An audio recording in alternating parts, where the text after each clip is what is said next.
Oh boy, that was a series. I said I'm not going to rant, so I won't. No rants for me today. I think James maybe has a little something in him. I don't know. It's just I tweeted it out. I am so fucking tired of the 2025 Mets. I still weirdly believe I'm going to still watch every game. I'm still going to be hopeful, and they can still make the playoffs. Season is not over. But man, I am so tired of watching this team play uninspired baseball, seemingly 3, 4, 5, sometimes 6 times a week. We've seen that 3 different times this year. They've played horrible baseball for an entire week. So we're going to talk about this national series, but I think it's going to be more narrative, and I think it's going to be a lot less about game by game what's going on, because this team mega stinks right now. I don't know how they keep doing this. This is probably who they are. But until the season's over, me and James are going to continue to talk about it and just hope we can sneak into the playoffs. Guys, thank you for listening. Thank you for watching, truthfully, after what is one of the most frustrating series we've seen all year. If you do have social media, follow us, Twitter, Instagram, TikTok, at Mets'd. Subscribe to the Mets'd Podcast YouTube channel. You can see James's face. Looks like he saw a ghost. Looks like he attended a funeral. He is absolutely distraught right now with what's going on. So check out the Messed Up Podcast YouTube channel. And of course, if you do listen to us, Apple Podcasts, Spotify, Google, drop us a rating, drop us a review, download, and subscribe. Nice collared shirt on there, James. How you feeling? Thanks. I'm just I'm apathetic. That's the problem. That's like kind of the fear. That's like something I don't ever want to be about this team in any way, shape, or form. I just happen to be after watching these last 2 games. They get you right just close enough to keep believing, and then they manage to suck the life out of you one more time. It's horrible. Like you watch the ghost of Willie Mays overtake Jacob Young's body for an afternoon. You just can't even really believe the things that are going on. Dude, 2 guys in the Mets, Francisco Alvarez and Brad Beatty, they hit 2 fly balls that combined to travel 824 feet. And you get not even 0 runs out of it, but also 0 hits and 0 base runners. It's kind of incomprehensible how many things continue to not go the Mets' way, while at the same time, they're not really opening themselves up for things to go their way. Like there's no deserving of anything better at this point. It's just bad. And at the same time, like you said, there's still a chance. There's still, like, in air quotes, hope to get your doors blown off of the Dodgers in the wild card series. But it's sad what's happened to this team. Yeah, the Mets no longer control their destiny. The Mets could win out and they could miss the playoffs. That is the worst part of this all, because they shit the bed against the Reds in 2 series. They shit the bed against them. Mets should beat the Reds, but you can't say they're a better team right now than the Cincinnati Reds. They haven't played like it for basically the entire season. So they shit the bed there. They don't control their destiny anymore. The Mets could win out and still miss out on the playoffs. That's the most sinking feeling of this all. And also, the fucking Cubs couldn't do us a goddamn thing this week, getting swept by the Reds. But the Reds want it. The Mets do not feel like they want it. Of course these players do. Of course these players are playing hard. But like I said at the beginning, it's uninspired baseball. I don't feel like the Mets, there's no way to prove it, but they do not come ready to play baseball every single day at the field. Or if they are bad players. So again, it's the conversation we've had before on this podcast, James. Are these guys bad? Do they lack testosterone? Like what goes on that against Jake Irvin and Mitchell Parker, the 2 worst qualified pitchers in Major League Baseball, they put up a combined 2 runs against Jake Irvin and Mitchell Parker. And then the night before against the Nationals, nothing. They blow their load on Friday night to score 100 runs in the game that they needed to. Thank God they did, and they won that one because they pitched horribly in that game. They didn't really pitch that well. But then to come out and just lay the Nationals pitching is a joke. It is horrendous. Again, the worst qualified pitchers in Major League Baseball, Jake Irvin, Mitchell Parker, they stink. They're terrible. And you can't do anything. I've never seen a team just clam up like they do. They shit their pants. They piss down their leg. They've got no juice right now. If it wasn't for Juan Soto, Francisco Lindor, and Pete Alonso, which again, I know that's a lot. Those are the 3 big guys, but we're getting nothing out of anybody else, it feels like right now. We talked about this a little bit on Saturday when we were hanging out, because I don't think it's like the lack of preparation. I don't think it's these guys are bad players. I don't think they can handle pressure very well. But that's bad. Like come no, I know, come ready sure to play. You are right. I when I say the lack of preparation, it's not the physical preparation of like knowing who they're playing, what it is. it's prepared to win a baseball game. This is something that we've said before too. It feels like the Mets want the other team to lose rather than they want to win the game sometimes. I'm gonna go old guy take for a second. This is gonna be a take that like Brian Kenny will love. Ooh, okay. Well, Brian Kenny does love. He's the worst name you could have picked actually of all the MLB Network guys. No, because he's like the analytics guy. But he will. These are the kind of old school things he'll bring in, where like you watch the Reds team play baseball, and you're like, they embody the Terry Francona whole little thing going on. Nice. Like they have a looseness. Like they were out here ripping. Tony Santillan got the save on Sunday against the Cubs, and he's pumping his fist in front of the home crowd after a 4-game sweep to put themselves in the spot. And the Mets are just kind of like dragging their arms around, just blah blah blah, moving like it's just. Post-game press conferences, the same thing. Like, we know we're better than this. We need to go. One thing to go our way. This and that. It's just like, I can't fucking hear that anymore. I can't hear that shit anymore. You've also lost 4 out of 5 games against the Nationals now. Like, you can't do that. You're going to end the season only 7-6 against this Nationals team. That is horrific. Terrible. Like, you can't do that. Like, last series, too, we won. Didn't last series go? We won the first game and we lost the next 2 when we played in Washington. I believe so, yeah. Or maybe that was we won the game in the middle. But, like, still the point is, you're going to look back on the season why we missed the playoffs because now we're basically a 50-50 shot, even just based on the odds. And I think in my heart, I think it's 40-60 that I'm with you on that. we make it. You're going to look back at a lot of these games we played against some bad teams like the Washington Nationals, 2 series down the stretch, and you couldn't win either one against them. It's kind of a joke. And you had chances. They opened the door for you. They let it be known. Like you got to the end of the line, even probably more so on Saturday and Friday. You had golden opportunities just for a little bit of execution to have won those games. And at any point in the 11 innings that we played, and it almost never happened. Yeah, Saturday that hurt because to get the comeback in the 9th inning, which would have been the first time all year to get that comeback like they did, and then in the extras to be given a gift, you get a clean inning, fantastic job by the bullpen. Luis Angel Acuna blaze down a bunt, gets on base, and it's the worst thing that could have happened. Like, I can't believe that the Mets did the right thing. Small ball, trying to move the runner over. He popped up the bunt, but it was a positive pop-up bump because he got on base, and then Alvarez ropes a ball, turn 2, inning over. Like, this is where this team is right now. They can't do anything right. Anything. It's shocking. I've almost never seen this. How are the Mets going to have, like, statistically one of the better offensive years in baseball in terms of, like, when you look at a team compared to the rest of the league? It's like 2019 all over again, where the offense is unbelievable and they just cannot win games, even though the offense shit the bed in these ones.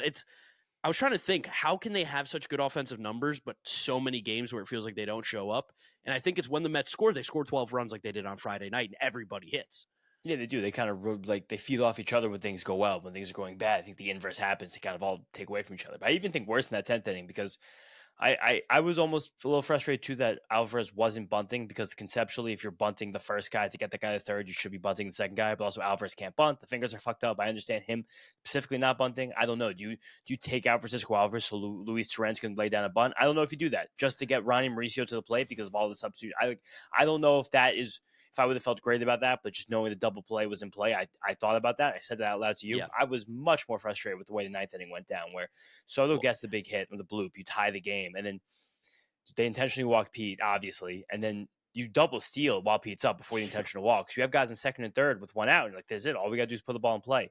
And Nimmo just has a miserable at bat against Jose Ferrer, who had his number in Washington too, and it kind of feels like this with Nimmo sometimes where you could gas him with the velocity and it doesn't seem like he has a solution for it, and then you kind of force him to play Pepper basically with a breaking ball. He's trying to foul things off so he can guess right on either the fastball or breaking ball, and like there's another one similar to how it feels about this lineup, but like when you look at Nimmo and you're like, all right, he's going to have 25 homers, 12 steals, 750 OPS, you're like that's a good season, but then you kind of think about the shape of it and the big spots he's had. It's just like you really have to come out of a season like this from Brandon Nimmo asking for more. And you have the big time.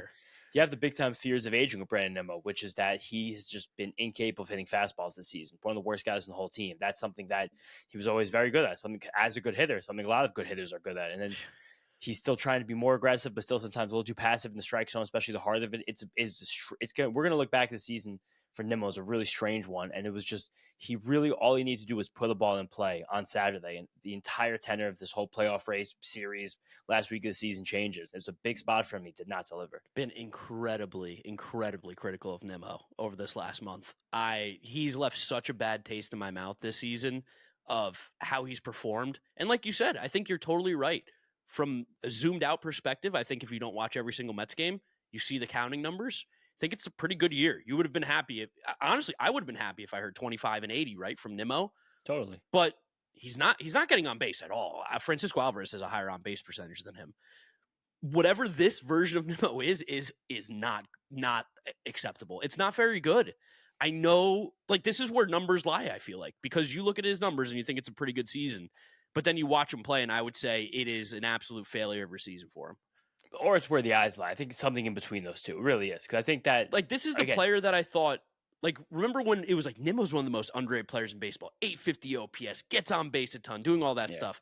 But the rest of the world and league was like, he's Brandon Nimmo. Now it feels like he's that version of Brandon Nimmo that everyone thought he was, where it's like just not much different than some of the other options that play outfield for other teams. Like 750 OPS without getting on base.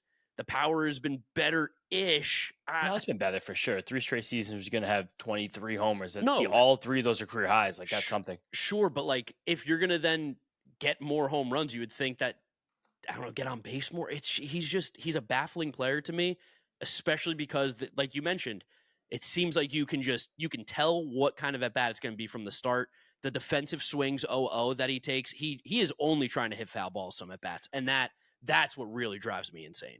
And you can just gas him up. Like we're talking about, he does have the good stats. He does still hit the ball hard. He does still have slightly above league average bat speed. But he does the thing where once you see this happen with a hitter in their 30s, you know nervous. It's not going well anymore. And the one thing, again, is that very, very, very negative run value against fastballs. And the second thing is that he has one of the highest zone rates of any hitter in the league. And that is a reason why Nimmo's not getting on base as much. You can't use your eye as much when people are just filling up the zone against you. But the lack of fear to fill up the zone against you is an issue. The fact that he's seeing 55% of pitches inside the strike zone when the major league average is under 49%.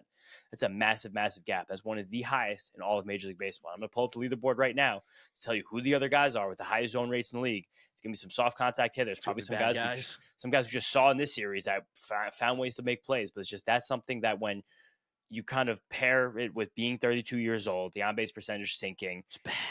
And then the negative run value against fastball, it's like, now how do we pull ourselves out of this? Like Nimmo right now, Francisco Alvarez has a 15-point higher on base percentage than him. Jeff McNeil higher on base percentage.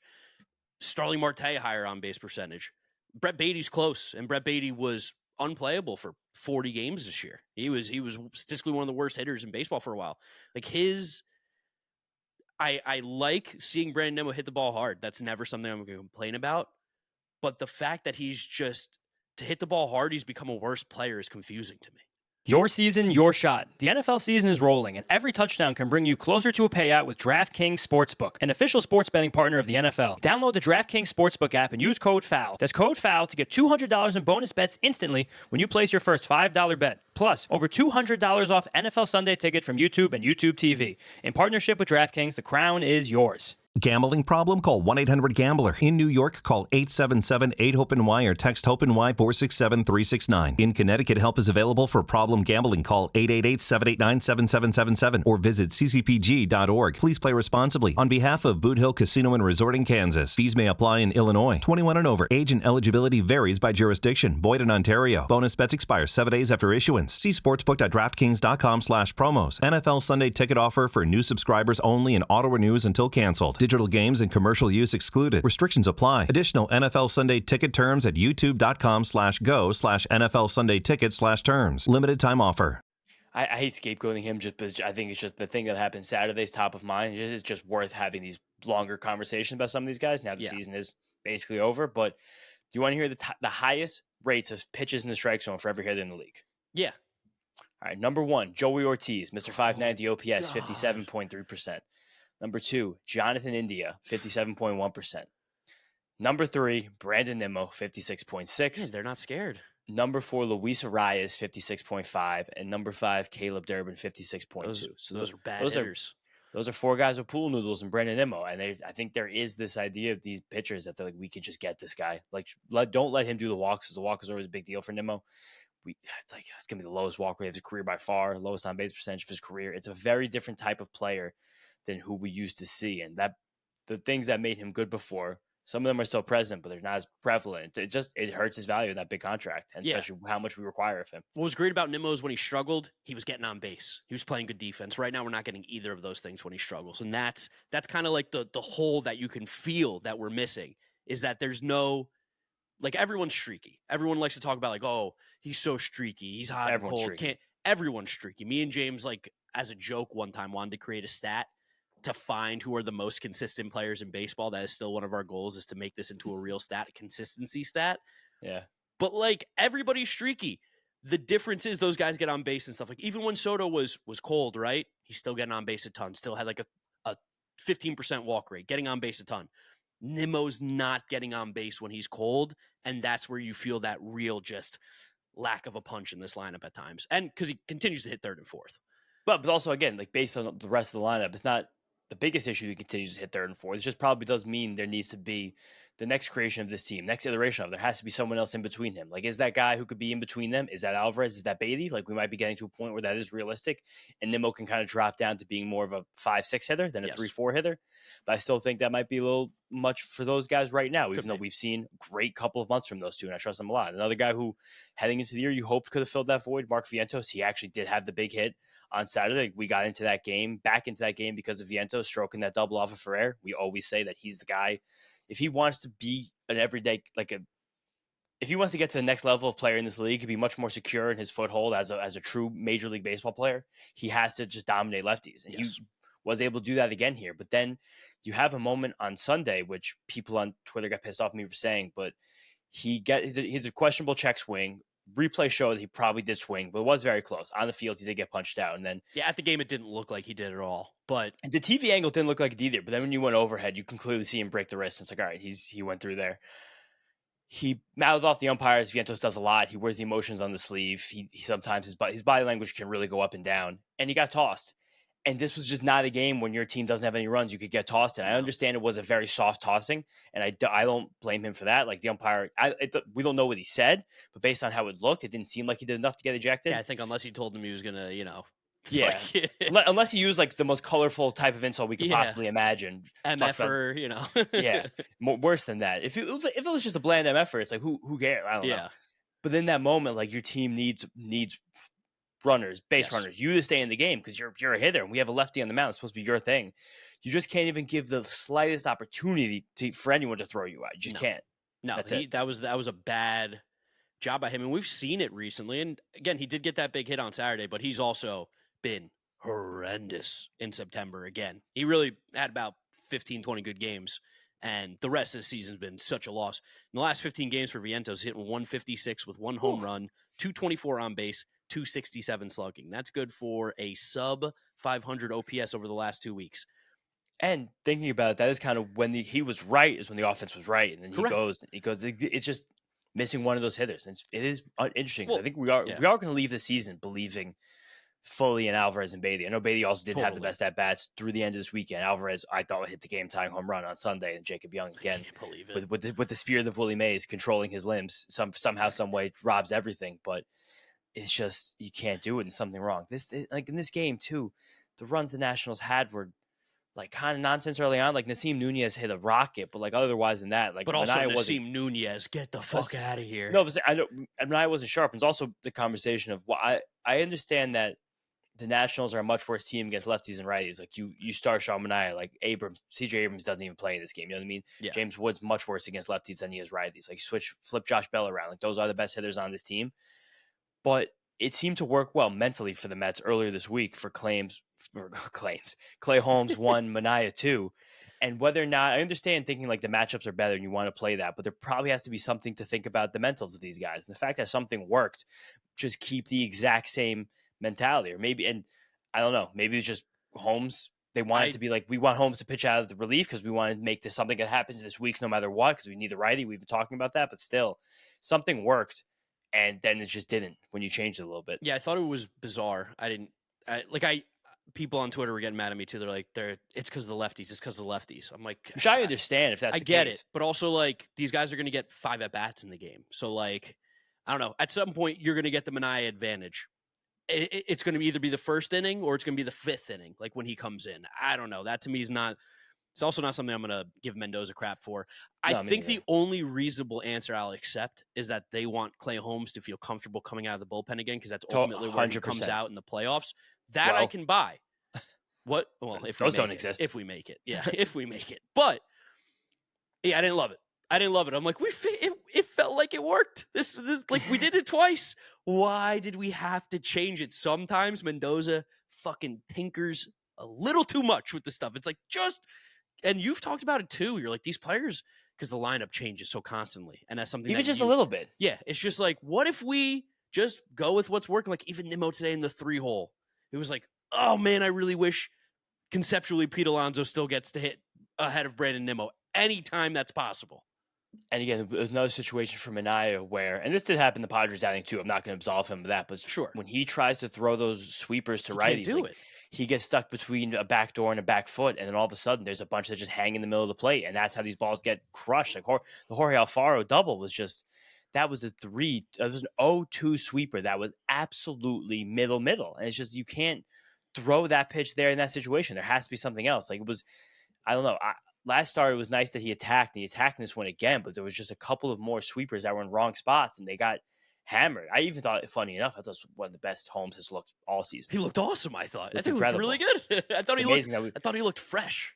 It's just amazing we've gotten to this spot, and it's the guys like that we relied on the most, the guys that we thought were going to be the trustworthy guys like Sean Manaea and Brandon Nimmo being the ones that really just kind of fucked us. And also, we're just jumping back between the sad games. I guess we'll do like a minute on the happy game on Friday, but I don't even have it in me honestly to do it. Point? Yeah, you guys don't want to hear that.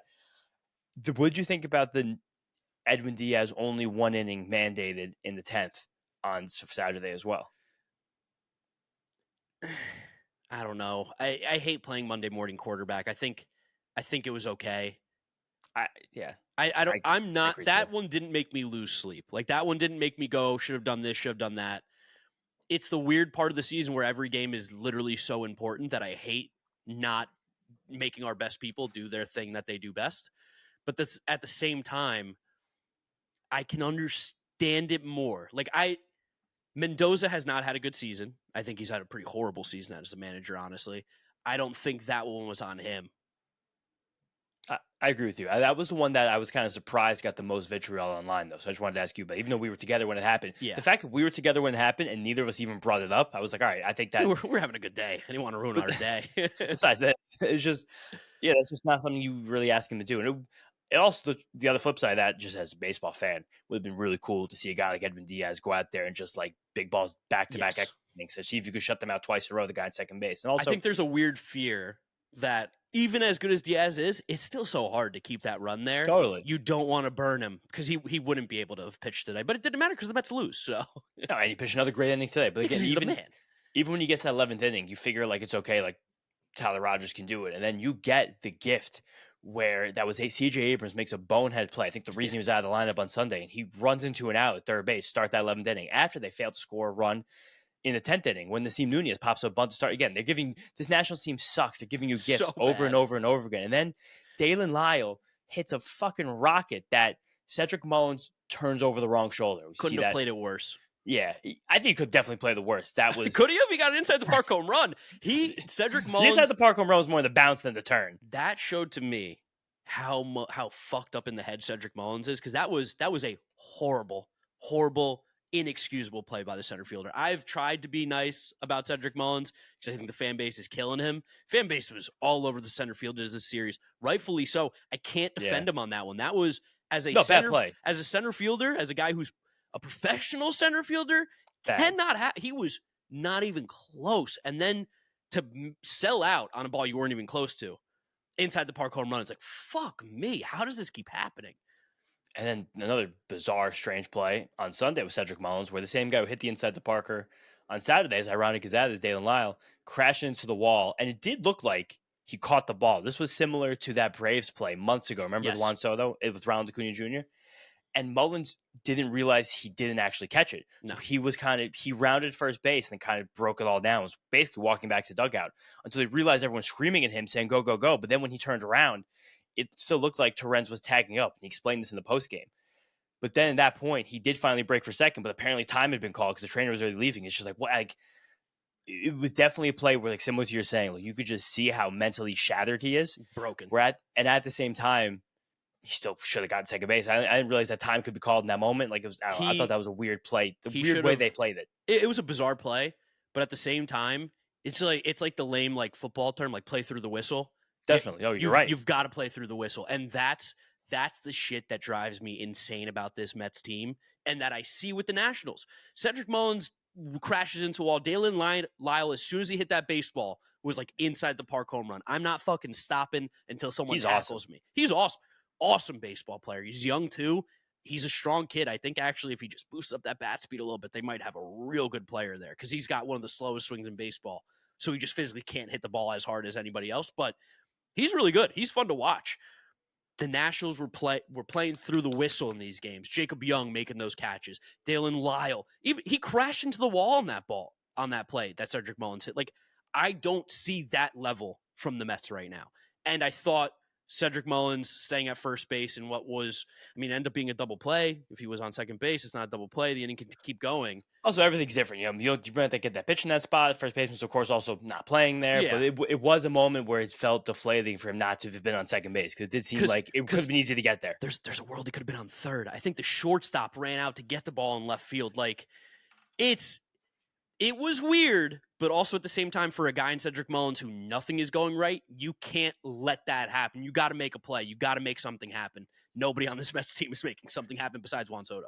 We also did go slide in second base, but apparently they had already called time. He had to go back to first. Did you not see what the call was? Thank God they called time. Well, he was out. Yeah. He was hosed. Hosed. I'm like, dude, come on, man, please. I'm trying to have your back here, Cedric. But him and Siri have been, oh my God, I don't like. They Siri on Friday? Siri, I couldn't believe that. Thank God Tyrone Taylor's hurt because I think they would have cut him after that game on Friday. One of the worst baseball games I've ever watched. He clanked the ball in the gap, which tough play to even get there. But how many times is it going to hit his glove and he doesn't catch it? That's like 3 on the season. That's unbelievable. And then the ball has a base running mistakes too. Yeah, on Dalen Lyle again. Dalen Lyle hit a ball in the gap, but it was a tough play. Siri tried to cut it off, try and keep it a single. Wasn't even close. Not even remotely close. Back turned, automatic triple. I think he scored a run there. It's just like the Mets make every mistake possible. They do not play clean baseball. They're making errors all over the field. They're not running the bases well again. This is what losing teams do. This is what teams who are not prepared do. This is what teams who are feeling the pressure do. And a lot of it falls on Carlos Mendoza's shoulders as well. So much of it falls on the player's shoulders. Oh, as well. I know it's everybody. No one. There's very few guys like Soto's doing it offensively, but he had the errors on Saturday. Yeah. Lindor's been doing it offensively, but he made a bad throw on Sunday. Pete made an error. You can point to every one of these guys defensively. We're on the base paths, not sharp right now. And for a team that's not that good, you can't do that. When you think Fair Harbor, you should think soft. You should think buttery liner. But it's not just the bathing suits or the shorts. It's also sweatshirts like the one that I'm wearing right now, Kratz. It is stupid soft. It's ridiculous that a shirt that can, 1, keep you warm, 2, be so soft, and 3, so lightweight, like the collar, everything. You don't even feel like you actually have a hoodie on, but you do. It is a lightweight hoodie, and it feels incredible. So you should go get one yourself. Also, for bathing suits, for shorts, for whatever clothes that you're interested in where you want to basically feel like you're not wearing them, but you are, that's what Fair Harbor can bring to the table. So head to fairharborclothing.com/foul20 and use code FOUL20 for 20% off your order. That's Fair Harbor, HARBOR, clothing.com/foul20 for 20% off your order, and make sure you use that promo code FOUL20. Lindor's throw, he got the error for it. It wasn't a good throw, but it also wasn't a horrific throw. Like, he kind of just threw it into the guy sliding. He seemed like really could have stopped it, and Pete couldn't even stop it behind him. Then Nasim Nunez hits the home run after that. It's just the early innings on Saturday, too. Terrible behind the plate. Awful. Oh, my gosh. Everyone was making bad plays. It's just, it's not clean. They're not playing like a team that has any kind of fire lit right now, knowing that they could lose a playoff spot. Like, there's absolutely no tenacity whatsoever. The season could be over this time next week.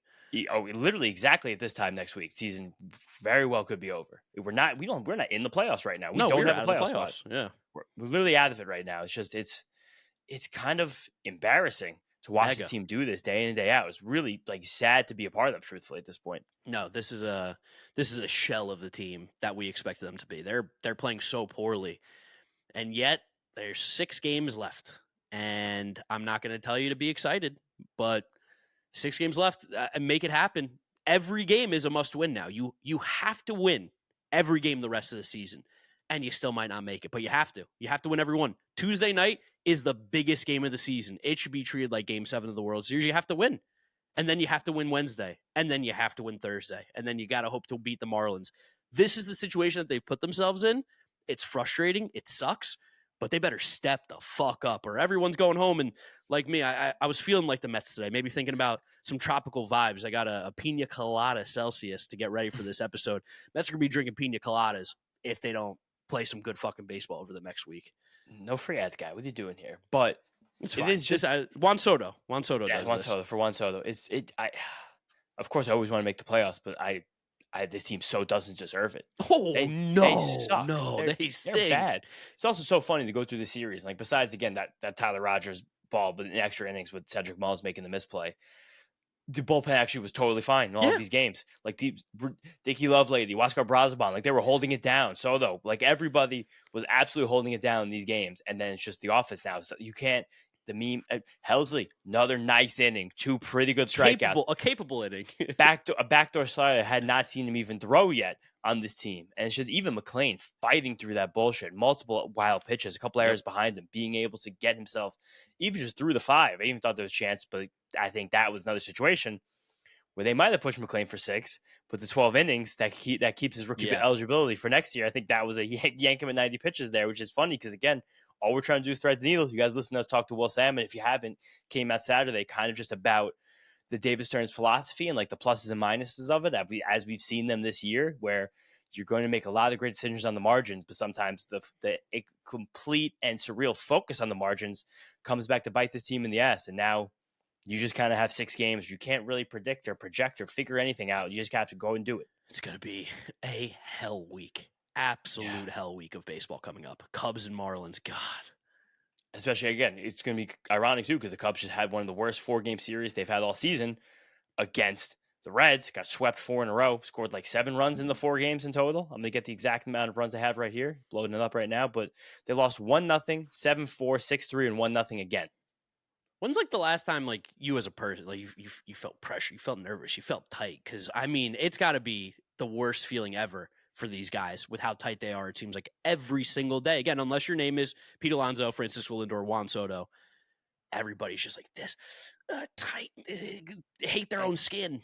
And it's just so awkward, too, that this is like 2 years in a row, we've left Citi Field for the last game of the year being like, I don't know if they're coming back. Yeah, I don't know. It's a conversation we're definitely going to have more in the offseason rather than right now, but there is some real conversation about what this team looks like in 2026 and how many of the guys on this current iteration will or even should be on this roster. Should and will, very different there. But just before we preview this Cubs series, tell me about what the vibes were like in the ballpark on Sunday. What was the energy, the attitude? It was a weird one because I think everyone knew this could be Pete Alonso's last game at Citi Field. Technically, could be. I think he will be back. I'm terrified of a team that I think might go after him, but that being the Phillies. But it could be his last game at Citi Field as a New York Met. Technically, Edwin Díaz, it probably is his last game at Citi Field as a Met, unless they make the playoffs and go on a run. Because of course, the wild card round, even if we make it, we won't have a home game, so we have to get to the NLDS. It's like, it was weird because people were cheering and happy. And I think because like Jacob Young made these spectacular catches, there was a lot less booing because you felt like the Mets just got a little unlucky in this one. But me personally, granted, I ripped this one alone. I was like, I felt nothing being there. And that's a rare feeling at a baseball game, to feel absolutely nothing. Yes, I have apathy for this team right now. I don't think I've ever had that true apathy for a Mets team in the past. I tweeted, I'm so fucking tired of this team. Me and you love baseball, like live, breathe, and die. We made another channel for us to monetize more of our baseball conversations because that's all we love baseball so much. And I love rooting for the Mets. The Mets are all like, I couldn't imagine being a fan of another team. But damn, this team has taken something out of me that I did not think a baseball team could. where they are an unenjoyable watch day in and day out. They have a stench. They have bad energy, bad body language. Like we keep saying all the same things. Kind of like they did at the beginning of last year. If you look at some of the episodes that we had last year at the start of the year before Grimace and OMG and all that nonsense, it's got that same feeling of just like, God, nobody really feels excited to be here right now. It's just this. Ugh. It's a gross look, feel, smell, everything about it. We're gonna get some crazy stories at the end of the season. 100%.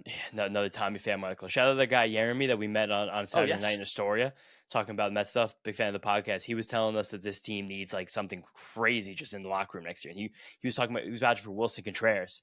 And I was like, she should get a cool pet, but he's like dangerous. Like they should get a poison dart frog where there's a threat of danger at all times, but he's loose. He's around. He could jump on you, might poison you. That keeps him sharp, maybe. Put the pressure in the clubhouse so they get on the field. They're like, I won't die. I have no danger. Just throw a bunch of tarantulas out there in there. Let them walk around the clubhouse. Yeah, I don't know what this. And again, we don't want to talk about offseason because there's 6 games left. We can and should still be in the playoffs. So if you get into the playoffs, who the fuck knows? I don't feel confident in any of those things I just said, but that's still where my mind's at. I'm going to stay there, and that's what's that? You burn some. I'm burning paper towels, but this is going to be my sage. I just got to change the vibes a little bit because can you see this on the camera? You can. Yeah, you can see that. Yeah, nice, good. First live fire ever in the Mets'd podcast. Yeah. While you're talking, I'm gonna be blessing what's going on here because one of our favorite episodes ever is when we talked about all the good vibes and how to break curses and turn some luck around. We need that badly. And we have like one more day to actually go to a witch doctor. We might have. Maybe I'll do that. Maybe I'll do it this week. Maybe I'll do like a psychic in Bushwick or something. It might work for what you're looking for. Yeah, but heading to Chicago. Wait, massive what? Do quick media marvel like for a second. Yeah, sure. But you got Andy Martino's horrendous, awful tweet about how Gunnar Henderson and Mark Vientos are having similar seasons this year. Which, I mean, I didn't think anything of Andy Martino. I didn't respect him as a baseball reporter. I don't know what we'd even call him these days, but that just showed that this guy, he doesn't even have his fastball anymore. That's such an idiotic tweet. I couldn't believe it. In case you guys at home don't know what we're referencing, I'll read it out to you verbatim right now, what that moron said. But he went out and said, how hard is it to be a young player in New York? Look at Mark Vientos and Gunnar Henderson's offensive seasons. Vientos not that far behind, but here's the whole discourse about him rather than normal ups and downs. He's got a 60-point lower batting average. If you're a batting average guy, he's got a 70-point lower OPS. And I know that he only said offensive, but that's not how baseball works. There's 2 sides to the game. There's actually 3 if you count base running. Gunnar Henderson's having a 5-win season, what is considered a down year for him. Mark Vientos, according to Baseball Reference WAR, 0 flat. He is the replacement player. That's crazy. I mean, I even could compare the Fangraphs, but Gunnar Henderson also kind of has a built-in excuse but like he began the year injured, missed spring training, never really got his feet under him. Like we'll definitely look back at what's going to be a string of 5, 6, 7 win seasons from Gunnar Henderson, being like, oh yeah, that was a little bump in the road right there. Where Vientos is still, like we said, kind of fighting to prove himself as an everyday player. And Gunnar Henderson had 2 full seasons before this where he was an elite baseball player. Last year, literally an MVP caliber baseball player. Where Vientos was like a masher. It's not; those 2 aren't even in the same echelon. Like such a weird comparison too. Like also, like Gunnar Henderson was considered to be a top 10 player at worst coming into the year. Mark Vientos was considered to be a DH option. Like it's very different how these guys were viewed as well. Last year, Vientos had a 130 WRC plus. This year, Gunnar Henderson has 120. It's crazy.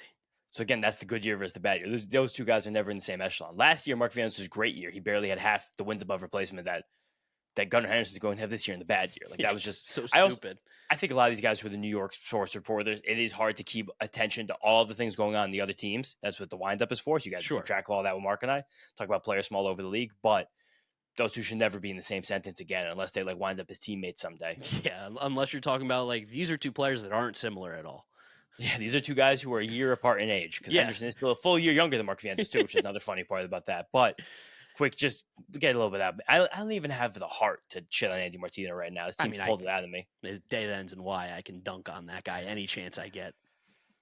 Facing the Cubs Tuesday night, a Monday off day. I don't know what these guys. They should burn some sage themselves, but. Late game, Chicago, the Central Time Zone, 7:40. David Peterson versus Cade Horton. Wednesday, 8 p.m. ESPN game. Jonah Tong versus Matthew Boyd, the lefty. Can't wait for that. And then Thursday, another 7:40. Brandon Sproat for Shota Imanaga. No, Imanaga. Imanaga. You still say it wrong. Once in a while. Usually I do say it right. I say it so much, but yeah, whatever. I even see those 3 pitchers. I'm like, can't hit those guys. No, of course not. 2 of them are left. 2 of them are lefty. We have no chance. Yeah, 2 lefties. Damn. I mean, Imanaga is kind of lefty. Like, he's lefty, but without sweepers or anything. So this would be that'll be a I fun thought he test. throws sweepers. Isn't that his whole He thing? does, but the splitter's the pitch for him. Okay. So But I don't know. Does it matter? We can't hit. We won't hit him. No, we can't hit anybody. I understand. I mean, we should be able to hit these guys. My We confidence has should gone be so far down. Mets should be in the playoffs if you looked at this roster, Oh, my but God. they're not right now. They are out of the postseason at this exact moment. I'll tell you guys about Cade Horton, exciting rookie for the Cubs this season, out of the University of Oklahoma, was a high draft pick, was a big prospect, dealt with some injuries, kind of lost the prospect shine, but now got to the majors this year, was up and down for his first few months, and then since the All-Star break, on just a wicked tear. ERA under 2, whip under 1. Like, he's been absolutely on the money, and he's a strange. We saw him when when the Cubs came to Citi Field. That was like his first. That might be his actual major league debut, if I remember correctly. It was close. I'll look it up. It was either first or second start, but he's changed. He's kind of grown up a lot since then. Like, he's a fastball sweeper guy, and that was like a great way to start. But there's always going to be struggles against lefties. Debut. That was debut, yeah. Because I remember he had the nice strikeout of Soto. Was it either changeup or a curve? And I was like, if he can have that, like, he'll be pretty good. As the summer's gone on, he's gained a lot of confidence in those 2 pitches. He's helped himself. They've really helped him face left-handed batters. His fastball does a cool thing. I probably told you guys this last time before he debuted, but it's like a pure cutter, his 4-seam fastball, like the way he throws it, which is funny because he is mostly a straight up and down arm slot, but just the way it gets off his fingers. Like, it will move to his glove side like a cutter. So it really helps him against the lefties, but also isn't that great against the righties. I'm excited to see how we attack him. But another guy that, yes, I am. You're excited to see how we attack him? We got 6 games left. I've got an idea. It's going to be this. Strike 1, strike 2, defensive swing for a foul ball, strike 3 after that. He doesn't strike many guys out, but he's good at mitigating the hard contact. He also gives up a lot of balls in the air. Like, he's a guy that everything under the surface, you think that his stats should be a bit worse. And I do think that we might have just seen the best 2-month stretch that Cade Horton could have for the next few years. He's going to allow you to make a lot of contacts, probably in a situation where you got to try and be disciplined. Make sure you get the barrel on it. Don't take too big of a swing, and don't try to swing out of your shoes. Just need them to wake up. It's like, even talking about the other team doesn't matter. The team that we play is irrelevant because we know we won't. We can't show up against the Nationals. I'm sure if we played the White Sox right now instead of the Cubs, it would also be a struggle because why not? Oh, the Marlins are going to right now they would eviscerate us. Yeah, I mean, it's got to get as many wins we can against the Cubs because that Marlins series is going to be a sweep. I hate this. I hate this so much. I have no juice. I have no juice right now. Nothing. I feel nothing. No, they've taken the wind out of my sails. Nice. Good one. Then we got Matthew Boyd. Also, is going to be funny to face him because when you look back at the offseason, he's low-key the one that got away for like every team in the league. But the fact that he's been able to give the Cubs 175 innings with a 3-2 and a 1-1 is obscenely good. I don't think anybody on earth saw that coming. I don't even think Jed Hoyer and the Cubs saw this coming. Just happened to work out for them that way. But he's just going to soft toss us to death. You're going to get some fastballs and some changeups. You're going to be swinging through them, not realizing which one's coming. A little slider that you're not going to expect. Drop the big curveball to lefties. It's going to be an annoying watch. But again, like, there's no reason you can't hit these guys. Like, there really isn't. Like, even Shota too. Like, Shota's a good pitcher. He keeps runs off the board, but he will have those outings. We got a hold of him last season. Remember that day game, that Friday afternoon, put 6 home runs out? I think that was like the first time he like got hit in the majors. And that was the first time we started to feel good, too. That was right after like the OMG Grimace stuff kind of began. He's another guy. He's going to be around the strike zone. You just got to hit it. Like, he gives up tons of fly balls, tons of hard hit fly balls. Like, just you can't. Shota's really good at making you swing at a pitch that's just an inch and a half past where you should actually be swinging. He's an expert in the shadow of the zone, which is a nightmare for a guy like Vientos. But like a guy like Soto, you should be able to get after him and like make him come to you. And there is something to that. Boyd does the same thing too. The Cubs do a good job of that. Horton's learned to do that well too. They do a good job of that, like pitching on the edges, really carefully, not giving you something to hit, but making you think it's something to hit. And that's something that it's taken him through the good part of the season. Then their lineup, it's a lot of good players, tons of good players in it. Did you see how the game ended on Sunday for them against the Reds? Didn't even bother. It was a Pete Crow Armstrong strikeout with a guy in scoring position to tying run. It's a Met killer. There it is. Yeah, there it is. But Mo, I want to talk about Mo Ballesteros quickly. The Cubs called him up like a month ago, 3 weeks ago at this point. Is a catcher, not really catcher. They just kind of needed some juice, so he's been their DH. He's fun. He's another one of those guys who wasn't remeasured or reweighed. So he on Baseball Reference and Baseball Savant, we just talked about this. The next windup video is coming out on Monday. He's listed as like 5'9", 160, which is funny because you look at him, you're like, this guy's a load, but he's really fun. Lefty bat with some power, lifts the ball well. He's a fun dude. I'm so tired. Got anything else? No, I got nothing. It's 40 more minutes. I wanted to talk about this team. Yeah, I can't believe we got to 40 minutes. That was a sneaky 40. Let's check Frankie then. Send you guys on your way because this is just wow. Everyone enjoy the off day. Yeah, Monday. Touch some grass. It's gonna be gorgeous weather. What am I gonna do on Monday? Oh no, I got my IKEA desk. Or my IKEA desk coming into the new apartment. We're actually gonna be seeing a new setup from me. Yeah, soon. Maybe if the Mets are still playing, we don't know. Maybe we got this is gonna be good. 7-second voicemail from Frankie. Nice. Here we go. Gentlemen, this is Frankie Peppers. How you doing? They had us in the first half. Not gonna lie. That's it. That was it. Easy in and out for Frankie. He's right. They had us in the first half. How do the Mets do this all the time? As an organization, how does this happen? New regimes, new management, new players. Same stench still kind of stays. Just gonna look back and be like, what happened this season? You're gonna feel that way the whole offseason. Feels bad, happened? man. Feels bad, man. Pepper hands. I got nothing. Not good, Bob. Not good. That's it, guys. Thank you for listening. Thank you for watching. Hopefully, I don't know. Hopefully this wasn't miserable for you guys to listen to. I feel like this had to be a very similar vibe to everybody else right now. Yeah. You can't scream and yell anymore. There's 6 games left. Enjoy it if they win, but if they lose, we'll be here for you guys as well after those tough games. I don't know. Is the next episode going to be after the Cubs series? Is that what we're planning right now? Yeah, I mean, let's see what happens in these couple of games. You never know. You never know with this Mets team. You never know. Guys, thank you for listening. Thank you for watching. Follow us on all our social media at Mets'd, Twitter, Instagram, and TikTok. Subscribe to the Mets'd Podcast YouTube channel. See the video version of this. And if you're listening to us, Apple Podcasts, Spotify, Google, drop us a rating, drop us a review, download, and subscribe. You can follow James at James Schiano. I'm Draft Nick Mark with a C. Thank you guys for listening. Thank you for watching. Let's go Mets. 6 more games. 6-0? Question mark? 3-3?